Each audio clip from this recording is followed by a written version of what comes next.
Not everyone is interested in a straight-haired wig. And I remember saying, well, somebody has to do this, so I'll do it.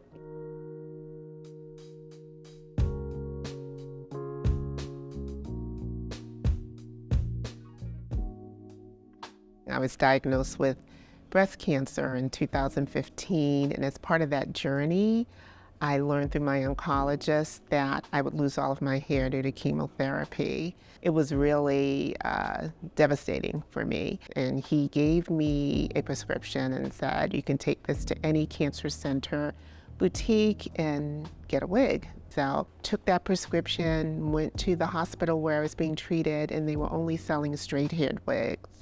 So I went to other hospitals in the Boston area that had these cancer center retail stores, and those retail stores were only selling straight-haired wigs, and my hair was very tightly curled, coily, and kinky, as I like to describe it.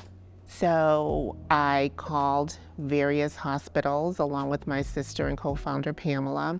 We called major cancer center hospitals in major cities across the country, and none of these retail stores, these cancer center boutiques, sold coily, curly wigs.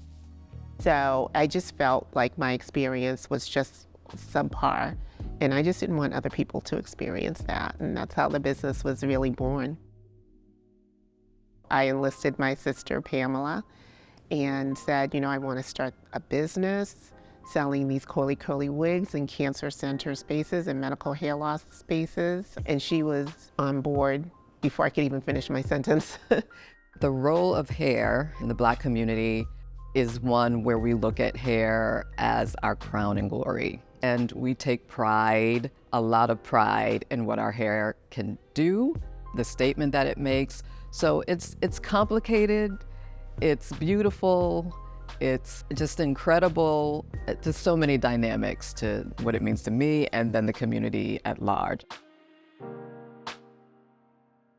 I think it's really important that women who are going through chemotherapy, hair loss, who are going through cancer, be able to find wigs that resonate with them culturally, that helps them to look like the person that they recognize when they look in the mirror.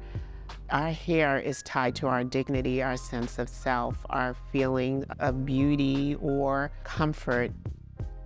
Dianne and I often say, when you look good and you feel good about yourself, you heal better. So to think that we're helping women, aiding women in their healing process, and that's a part of it, the way they look, the way they feel is a part of that, it's powerful. We've gotten a lot of email from women, and what we hear from them is, I wish this was available to me when I was going through my experience. My mother, sister, cousin was looking for these types of wigs in medical hair loss spaces, and they weren't able to find them. They only sold straight-haired wigs.